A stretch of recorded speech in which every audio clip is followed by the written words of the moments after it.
Innal hamdalillah nahmaduhu wa nasta'inuhu wa nastaghfiruh wa na'udzu billahi min shururi anfusina wa min sayyiati a'malina.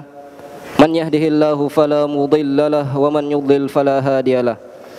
Wa asyhadu an la ilaha illallah wahdahu la syarika lahu wa asyhadu anna Muhammadan 'abduhu wa rasuluh. Allahumma salli wa sallim ala nabiyyina Muhammadin wa ala alihi wa ashabihi wa man tabi'ahum bi ihsanin ila yaumiddin. Faya ibadallah, usi nafsi wa iyyakum bi taqwallah faqad fazal muttaqun. Qala rabbuna jalla jalaluhu fi muhkami tanzilihi ba'da a'udzu billahi minasy syaithanir rajim. Ya ayyuhalladzina amanu taqullaha wa qulu qawlan sadida يصلح لكم أعمالكم ويغفر لكم ذنوبكم ومن يطع الله ورسوله فقد فاز فوزا عظيما. أما بعد فإن أصدق الحديث كتاب الله وخير الهدي هدي محمد صلى الله عليه وسلم وشر الأمور محدثاتها فإن كل محدثة بدعة. معاشر المسلمين جمعة جمعة رحمني الله وإياكم. الحمد لله رب العالمين. Sebuah kata yang seharusnya senantiasa membasahi lisan kita sebagai ungkapan rasa syukur kita kehadirat Allah Subhanahu wa taala atas berbagai macam nikmat-nikmatnya yang kita rasakan hingga detik ini.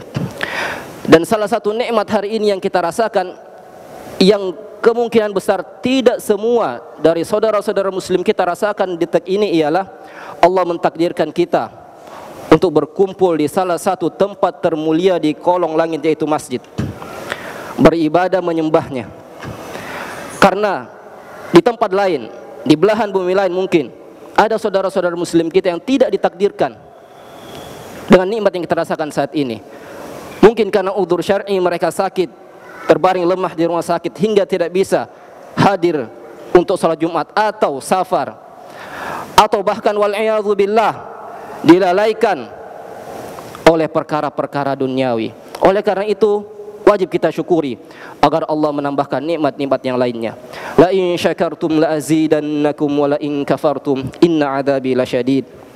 Salawat dan salam kita mohon kepada Allah Subhanahu wa taala agar melimpah curahkannya kepada Nabi besar Muhammad sallallahu alaihi wasallam. Rasulullah sallallahu alaihi wasallam bersabda, "Man shalla alayya aw sa'ala liyal wasilah haqqat alaihi syafaati yaumal qiyamah." Barang siapa bersalawat kepadaku atau memintakan untukku wasilah, maka dia berhak mendapat syafaatku di hari kiamat. Di riwayat lain Rasulullah bersabda, "Aktsiru alayya minas salati fi kulli yaumi jumu'atin, fa inna salata ummati tu'radu alayya fi kulli yaumi jumu'atin, faman kana aktsarahum alayya salatan kana aqrabahum minni manzilatan aw kama qala sallallahu alaihi wasallam." Perbanyaklah oleh kalian bersalawat kepadaku di hari Jumat, karena salawat-salawat umatku akan diangkat kepadaku di setiap hari Jumat. Maka barang siapa yang paling banyak bersalawat kepadaku, maka dialah yang paling dekat kelak di hari kiamat bersamaku. Kemudian tidak lupa al-fakir berwasiat kepada diri sendiri dan kepada para jamaah sekalian untuk mari kita meningkatkan kualitas ketakwaan kita kepada Allah Subhanahu wa taala dengan semaksimal mungkin dan sekuat tenaga menjalankan perintah-perintah Allah, dan semaksimal mungkin dan sekuat tenaga menjauhi larangan-larangan Allah. Karena itulah hakikat takwa. Karena dengan ketakwaan Allah akan senantiasa memberikan kita jalan keluar dari permasalahan yang kita hadapi, dan Allah akan memberikan kita rezeki dari arah yang kita tidak duga-duga. Wa may yattaqillaha yaj'al lahu makhraja wa yarzuqhu min haitsu la yahtasib. Ma'asyiral muslimin jamaah Jumat rahimani Allah wa iyyakum. Kita hidup di muka bumi ini sebagai umat manusia, sebagai hamba Allah, tidak dibiarkan begitu saja. Akan tetapi Allah akan menyiapkan ujian-ujian. Karena ketahuilah bahwasanya umat manusia kelak di hari kiamat akan terbagi menjadi dua golongan. Fariqun fil jannah wa fariqun fis sa'ir. Kelompok yang berhak dimasukkan ke surga Allah, dan kelompok yang harus masuk ke neraka. Semoga kita menjadi kelompok yang pertama yang Allah masukkan ke surganya. Dan salah satu ujian yang Allah telah siapkan bagi hamba-hambanya yang hidup di muka bumi ini adalah godaan dari musuh abadi umat manusia hingga hari akhir kelak. Godaan dari iblis laknatullahi alaih dan bala tentaranya. Bahkan Allah memberikan izin dan memanjangkan umur iblis untuk senantiasa menggoda manusia. Bahkan iblis berjanji dalam Al-Quran, dan Allah abadikan janji iblis dalam Al-Quran. Qala fabima aghwaytani la aq'udanna lahum siratal mustaqim thumma la'atiyannahum min baini aydihim wa min khalfihim wa an aymanihim wa an syama'ilihim wa la tajidu aktsarahum syakirin. Iblis berkata, ya Allah, karena engkau telah memvonis aku sesat selama-lamanya, maka aku akan menghalang-halangi umat manusia daripada jalanmu yang lurus. Untuk itu aku akan mendatangi mereka untuk menggoda mereka dari arah depan mereka, dari arah belakang mereka, dari sisi kanan mereka dan dari sisi kiri mereka, dan engkau tidak akan mendapatkan kebanyakan dari mereka sebagai orang-orang yang bersyukur. Itu janji iblis dan Allah memberikan izin untuknya. Oleh karena itu kita harus waspada. Dan dalam kesempatan ini Al-Fakir akan mengingatkan diri Al-Fakir sendiri, kemudian para jamaah sekalian, bahwasanya ada celah-celah yang melekat pada diri kita yang kebanyakan mungkin dari kita tidak sadar bahwasanya celah-celah tersebut menjadi sasaran empuk iblis laknatullahi alaihi bersama bala tentaranya untuk menggoda manusia, untuk menggiring umat manusia menemaninya kelak di neraka Allah Subhanahu wa taala. Yang pertama ialah celah tersebut adalah mata. Ma'asyiral muslimin jamaah Jumat rahimanallahu wa iyyakum. Sejatinya mata adalah nikmat dari sekian nikmat-nikmat Allah Subhanahu wa taala kepada kita, yang sejatinya kita bisa menggunakan dia sebagai wasilah, sebagai media untuk beribadah dan mendekatkan diri kepada Allah Subhanahu wa taala dengan memperhatikan dan melihat ayat-ayat kauniyah daripada Allah, dengan memperhatikan dan mentadabburi ayat-ayat kauliyah daripada Allah Subhanahu wa taala. Akan tetapi ketika kita lengah, ketika kita tidak waspada dan kita tidak hati-hati, maka mata akan menjadi celah yang akan dieksploitasi dan dimanfaatkan oleh iblis laknatullahi alaihi dalam menggoda manusia. Yang dimaksud mata di sini adalah pandangan yang tidak dijaga, pandangan yang dilepaskan begitu saja, terkhusus pandangan kepada lawan jenis. Laki-laki memandang perempuan yang bukan mahramnya, yang tidak halal baginya. Sebaliknya, perempuan memandang laki-laki yang bukan mahramnya dan tidak halal baginya. Bukankah salah satu dosa terbesar itu perzinahan? Dan bukankah perzinahan itu banyak sekali disebabkan awalnya adalah pandangan mata yang haram? Pandangan mata merupakan busur panah daripada iblis laknatullahi alaihi dalam menjerumuskan umat manusia ke dalam api neraka. Bahkan di saat ini dengan kemajuan teknologi yang begitu cepat dan canggih, kita keluar rumah sedikit saja, maka kita harus waspada, berhati-hati menjaga pandangan mata kita. Kalau tidak, maka di sana berhamburan, berserakan pandangan-pandangan yang Allah haramkan. Kalau kita tidak jaga, maka kita akan terperosok ke dalamnya. Bahkan bukan itu saja, kita di rumah kita sendiri pun tidak keluar rumah, pandangan-pandangan haram juga itu ada menghiasi rumah-rumah kita. Bagaimana tontonan televisi kita saat ini? Bahkan di tempat privat kita sekalipun, di kamar kita, kita masih dihantui oleh pandangan-pandangan yang haram. Bagaimana video di gadget-gadget kita? Kalau kita tidak waspada, maka itu menjadi celah iblis laknatullah alaih dalam menjuruskan kita ke dalam neraka, wal a'yadzu billah. Maka dari itu Rasulullah SAW mengingatkan kepada kita, sebelum zina terbesar itu terjadi, maka mata ini memiliki bagian daripada zina, yaitu zina mata, yaitu pandangan yang haram. Fal ainani zinahuma an-nazar, maka kedua kelopak mata zinanya adalah melihat yang Allah haramkan. Lantas bagaimana saat ini? Susah sekali kita menjaga pandangan mata kita. Mau tidak mau kita tetap harus menjaga pandangan kita. Oleh karena itu Rasulullah memberikan pedoman ketika ditanya oleh sahabat Jarir bin Abdullah. Sa'altu Rasulullah sallallahu alaihi wasallam an-nadharil fujaa'ah fa amarani an asrifa basari. Aku bertanya kepada Rasulullah sallallahu alaihi wasallam terkait pandangan haram yang tidak disengaja. Maka Rasulullah merintahkan untuk kita palingkan pandangan kita. Allah Subhanahu wa taala memberikan pedoman kita dalam menjaga mata. Qul lil mu'minina yaghuddu min absarihim wa yahfadhu furujahum. Katakanlah wahai Muhammad kepada laki-laki yang beriman untuk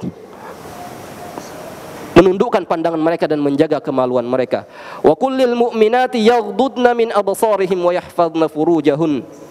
Dan katakan pula wahai Muhammad kepada orang-orang beriman dari kalangan wanita untuk menundukkan pandangan mereka dan menjaga kemaluan mereka. Oleh karena itu mari kita jaga mata kita. Biarkan dia tetap menjadi nikmat dari sekian nikmat Allah yang kita fungsikan untuk mendekatkan diri kepada Allah Subhanahu wa taala. Ma'asyiral muslimin, jamaah Jumat rahimani Allah wa ikum. Yang kedua, celah yang dapat dimanfaatkan iblis laknatullahi alaihi berserta bala tentaranya ialah mulut.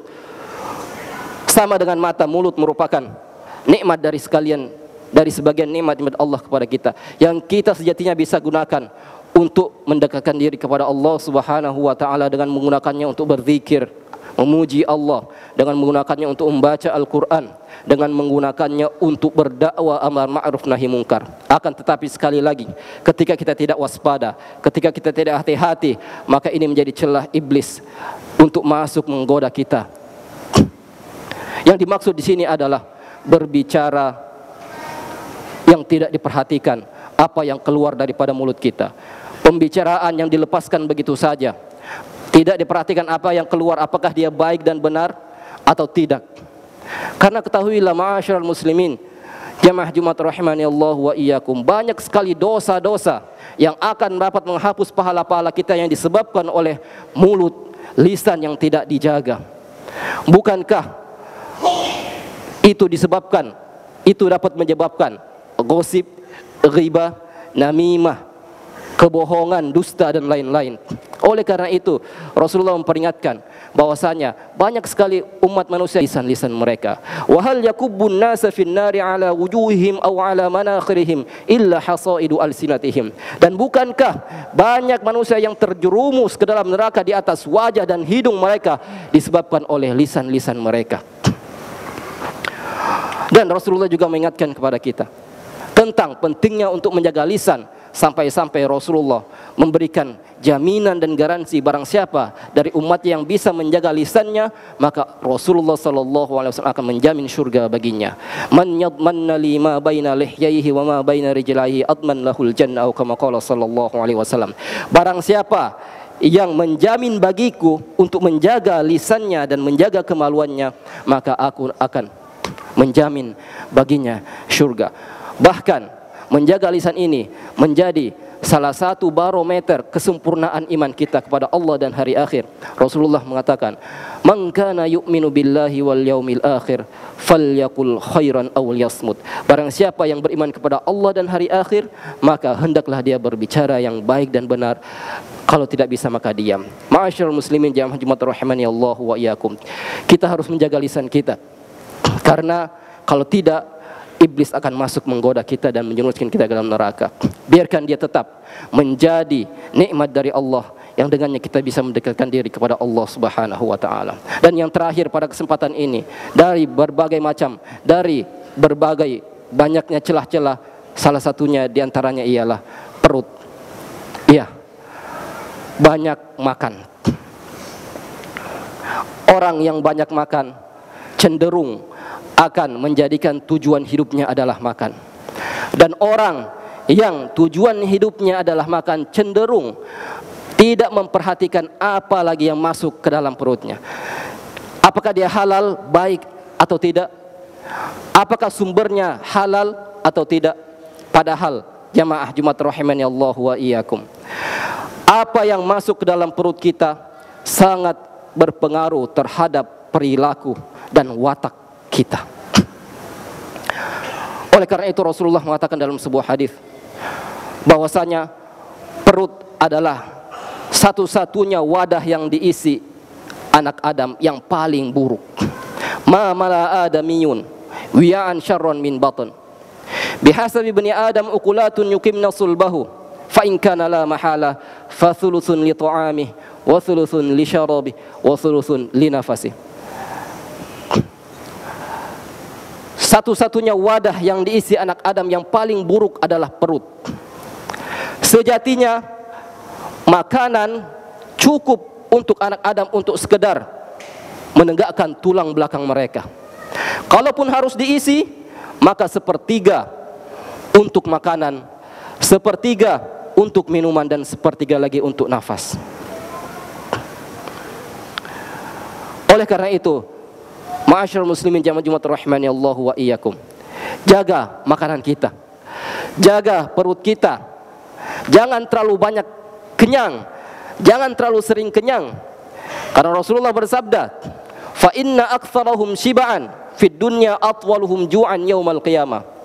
Maka sungguhnya orang yang paling sering kenyang dahulu di dunia, dia akan merasakan kelaparan yang berkepanjangan di akhirat.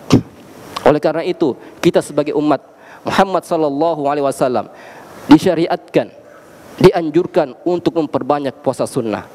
Dan puasa sunnah di syariat Nabi Muhammad sallallahu alaihi wasallam sangat banyak sekali. Kita bisa menyesuaikan sesuai dengan kemampuan kita.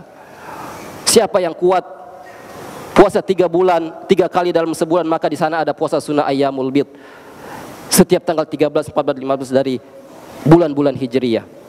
Barang siapa yang kuat puasa sunnah 2 kali dalam sepekan, maka di sana ada puasa sunnah Senin dan Kamis. Dan barang siapa yang kuat puasa sehari puasa tidak, puasa sehari puasa tidak, maka di sana ada puasa Nabi Daud, merupakan puasa sunnah terbaik.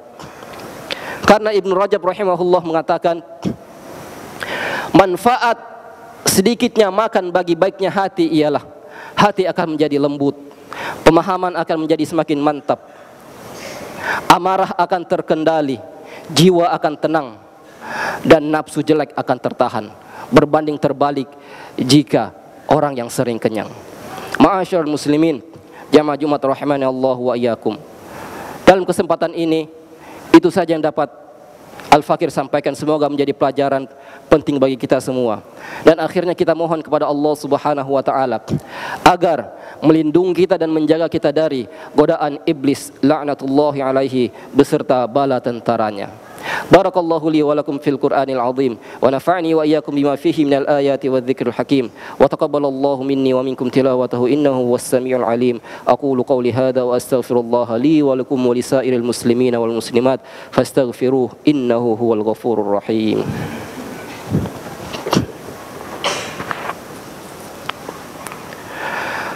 Alhamdulillahilladzi hadana li hadha wa ma kunna linahtadiya laula an hadana Allah. Asyhadu an la ilaha illallah wahdahu la syarika lah wa asyhadu anna Muhammadan abduhu wa rasuluh. Allahumma salli wa sallim ala nabiyyina Muhammadin wa ala alihi wa ashabihi wa man tabi'ahum bi ihsanin ila yaumiddin.